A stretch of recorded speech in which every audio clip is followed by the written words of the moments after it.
Hi welcome back to Abi's vision. നമ്മൾ mobile phone തുറന്നു കഴിഞ്ഞാൽ പരസ്യത്തോട് പരസ്യം തന്നെയാണ് അല്ലേ. ഒരു പരിധിവരെ നമുക്ക് പരസ്യങ്ങൾ ഒഴിവാക്കാനുള്ള വീഡിയോ ഞാൻ മുൻപ് ചെയ്തിട്ടുണ്ട്. അതുപോലുള്ളൊരു വീഡിയോ ആണ് ഇതും. നമുക്ക് മാക്സിമം പരസ്യം നമുക്ക് ഇതുവഴി നമുക്ക് ഒഴിവാക്കാൻ വേണ്ടി സാധിക്കും. അത് പറയുന്നതിന് മുൻപ് നിങ്ങൾ എൻ്റെ ചാനൽ സബ്സ്ക്രൈബ് ചെയ്യാതെ കാണുന്നവരാണെങ്കിൽ ആ സബ്സ്ക്രൈബ് ബട്ടൺ തൊട്ട് ലൈക്ക് ബട്ടൺ പിന്നെ എല്ലാ ഫ്രണ്ട്സിലേക്കും ഈ ഒരു ഇൻഫർമേഷൻ ഷെയർ ചെയ്ത് കൊടുക്കാനും മറന്നു പോകരുത്. മൊബൈൽ ഓപ്പൺ ചെയ്ത ശേഷം നമുക്കിവിടെ കാണാം നമ്മുടെ മൊബൈലിൽ പരസ്യങ്ങളെ കൊണ്ട് നല്ലൊരു പ്രശ്നം തന്നെ നമ്മൾ നേരിടുന്നുണ്ട്. അതിനുള്ള വീഡിയോസ് ഞാൻ മുന്നേ ചെയ്തിട്ടുണ്ടെന്ന് പറഞ്ഞു. ഇനി നമുക്ക് നോക്കാം. നമുക്ക് അതിനുള്ളൊരു മാർഗ്ഗം ഞാൻ പറഞ്ഞുതരാം. ഇത് ഒഴിവാക്കാൻ ജിമെയിൽ എന്ന് പറയുന്ന നമ്മുടെ ജിമെയിൽ അതൊന്ന് ഓപ്പൺ ചെയ്യാം. ജിമെയിലിൻ്റെ ഐക്കണിൽ ക്ലിക്ക് ചെയ്താൽ ജിമെയിൽ നമുക്ക് ഓപ്പൺ ചെയ്യാൻ വേണ്ടി സാധിക്കും. ഇവിടെ നമുക്ക് കാണാം പല പരസ്യങ്ങൾ, പല അപ്ഡേറ്റ്സുകൾ അല്ലെങ്കിൽ പല ഓഫേഴ്സ്, ഇതൊക്കെ പല കമ്പനിയിൽ നിന്നും വരുന്നുണ്ട്. അപ്പോൾ നിങ്ങൾ ശ്രദ്ധിച്ചാൽ മനസ്സിലാവും. ഇവിടെ ഫ്ലിപ്കാർട്ടിൻ്റെ സൈറ്റിൽ നിന്ന് വന്നിരിക്കുന്ന പരസ്യങ്ങളുണ്ട്, പ്രൈം ടി വിന്ന് വന്നിട്ടുണ്ട്, ഇതുപോലെ കുറേ പരസ്യങ്ങൾ. അതിപ്പോൾ എൻ്റെ മെയിലിലേക്ക് വന്നിരിക്കുന്നതാണ്. നിങ്ങളുടെ മെയിലൊന്ന് ഓപ്പൺ ചെയ്ത് നോക്കിയാൽ നിങ്ങൾ ഇത് കാരണം വളരെ ബുദ്ധിമുട്ടുന്നുണ്ടാവും. അപ്പോൾ നമുക്ക് ഇതേപോലെ നമുക്ക് ആർക്കീവ്സിലേക്ക് നമുക്ക് മാറ്റിയിടാൻ പറ്റും. പിന്നെ അതേപോലെ തന്നെ നമുക്കിത് ലോങ് പ്രസ് ചെയ്തിട്ട് മേലെ ഡിലീറ്റ് ബട്ടൺ കൊടുത്തു കഴിഞ്ഞാൽ നമുക്ക് ഒഴിവാക്കാൻ പറ്റും ഒരു പരിധി വരെ. പക്ഷേ പിന്നെയും ഇതിൽ നിന്ന് പരസ്യങ്ങൾ വന്നുകൊണ്ടിരിക്കും. ഇതിൽ പ്രധാനപ്പെട്ട ഒരു വില്ലൻ നമുക്ക് പറഞ്ഞിരിക്കുന്ന ആമസോണും അതുപോലെ തന്നെ ഫ്ലിപ്കാർട്ട് ഇങ്ങനെയുള്ള കാര്യങ്ങൾ തന്നെയാണ്. ബാക്കി പല കമ്പനീസിൽ നിന്നും ഇതുപോലെ തന്നെ വരുന്നുണ്ട്. അതെങ്ങനെയാണ് ഒഴിവാക്കുക എന്നുള്ളത് ഞാൻ കാണിച്ചു തരാം. അതിനായി നമ്മൾ ചെയ്യേണ്ടത് ഏതെങ്കിലും ഒരു ആപ്ലിക്കേഷൻ, ഇപ്പം എക്സാമ്പിളിന് പറയുകയാണെങ്കിൽ നമുക്കിവിടെ ജസ്റ്റ് ഡയൽ വന്നിട്ടുണ്ട്.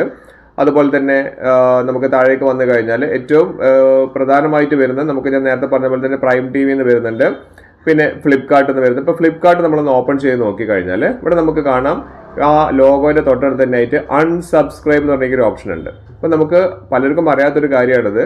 കാരണം എല്ലാവരും ഇത് ഡിലീറ്റ് ചെയ്ത് ഒഴിവാക്കുക ചെയ്യും. നിങ്ങൾ ചെയ്യേണ്ട അതല്ല. അതിന് പകരം ഇവിടെ അൺസബ്സ്ക്രൈബ് ക്ലിക്ക് ചെയ്തതിന് ശേഷം do you want to stop getting similar messages from Flipkart, ഇതുപോലുള്ള മെസ്സേജുകൾ നമുക്ക് ഒഴിവാക്കാൻ വേണ്ടിയിട്ട് ഇവിടെ അൺസബ്സ്ക്രൈബ് എന്ന് പറയുന്ന ഒരു ഓപ്ഷൻ ക്ലിക്ക് ചെയ്യാം.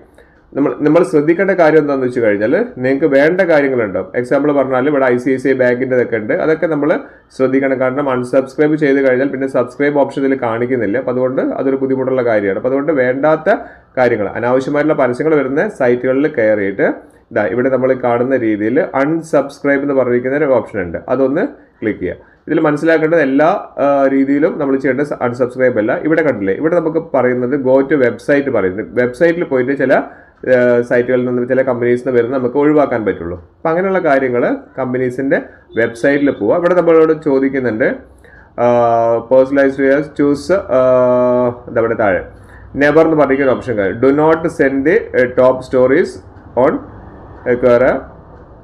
ഫോർ മീ, അതായത് എനിക്ക് മെസ്സേജുകളൊന്നും അയക്കേണ്ട എന്നുള്ള രീതിയിലുള്ള ഒരു ഓപ്ഷനാണ് ഇവിടെ കാണിക്കുക. ഇവിടെ നെവർ കൊടുക്കുക, ആൻഡ് സേവ് പ്രിഫറൻസ് പറഞ്ഞിട്ട് കൊടുക്കുക. അപ്പം 2-3 രീതിയിലാണ് നമുക്ക് ഈ പറഞ്ഞിരിക്കുന്ന പരസ്യങ്ങൾ, നമ്മുടെ ജിമെയിലിലേക്ക് വരുന്ന പരസ്യങ്ങൾ നമുക്ക് ഓഫ് ചെയ്യാൻ വേണ്ടി സാധിക്കും. അതുപോലെ തന്നെ നമുക്ക് താഴേക്ക് നോക്കി കഴിഞ്ഞാൽ ഇതുപോലെ പല സൈറ്റുകൾ ഇതുപോലെ തന്നെ കാണിക്കുന്നുണ്ട്. അതിലൊക്കെ നമുക്ക് കയറിയിട്ട് അൺസബ്സ്ക്രൈബ് എന്ന ഓപ്ഷൻ കൊടുക്കുക. എല്ലാ സൈറ്റിലും കയറേണ്ട, കാരണം നമുക്ക് ശ്രദ്ധിച്ചാൽ തന്നെ മനസ്സിലാവും ചില ഒരു 4-5 കമ്പനീസിനാണ് മെയിനായിട്ട് ഇതേപോലുള്ള നമുക്ക് പരസ്യങ്ങൾ വരുന്നത് അല്ലെങ്കിൽ ഓഫേഴ്സ് കാര്യങ്ങൾ വരുന്നത്. അവിടെ ഒന്ന് കയറിയിട്ടാണ് നമ്മൾ എന്ത് ചെയ്യേണ്ടത്, ഇതുപോലെ അൺസബ്സ്ക്രൈബ് എന്ന് പറഞ്ഞ ഓപ്ഷൻ കൊടുക്കേണ്ടത്.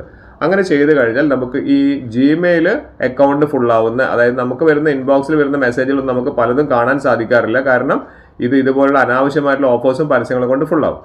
ഇത് ഒഴിവാക്കാൻ സൈറ്റിൽ കയറി അൺസബ്സ്ക്രൈബ് ബട്ടൺ കൊടുക്കും. ഈ വീഡിയോ കണ്ടതിന് ശേഷം നിങ്ങളുടെ ജിമെയിൽ ഓപ്പൺ ചെയ്ത് ഞാൻ ഈ പറഞ്ഞു തന്നിരിക്കുന്ന രീതിയിൽ പലർക്കും പല രീതിയിലാണ് പരസ്യങ്ങൾ വരുന്നത്. പല കമ്പനിയിൽ നിന്നായിരിക്കും വരുന്നത്. അതുപോലെ തന്നെ മെയിനായിട്ട് ഫ്ലിപ്കാർട്ട്, ആമസോൺ ഇങ്ങനത്തെ പല സൈറ്റുകളിൽ നിന്നും പല കമ്പനികളിൽ നിന്നും മെസ്സേജുകൾ വരുന്നുണ്ട്, പല പരസ്യങ്ങൾ വരുന്നുണ്ട്, അവർ അപ്ഡേറ്റ്സുകൾ ഓഫേഴ്സ് ഒക്കെ വരുന്നുണ്ട്. അപ്പോൾ നമ്മൾ ചെയ്യേണ്ടതാണ് ഇതിലൊക്കെ നോക്കിയിട്ട് ഏതെന്നൊക്കെയാണോ മെയിനായിട്ട് വരുന്നത് അതെല്ലാം ഞാൻ പറഞ്ഞ പോലെ അൺസബ്സ്ക്രൈബ് എന്ന ഓപ്ഷൻ കൊടുത്തു കഴിഞ്ഞാൽ പിന്നീട് അതിൽ നിന്നുള്ള മെസ്സേജുകൾ, പരസ്യങ്ങളൊക്കെ മാക്സിമം നമുക്ക് ഒഴിവാക്കാൻ വേണ്ടി സാധിക്കും.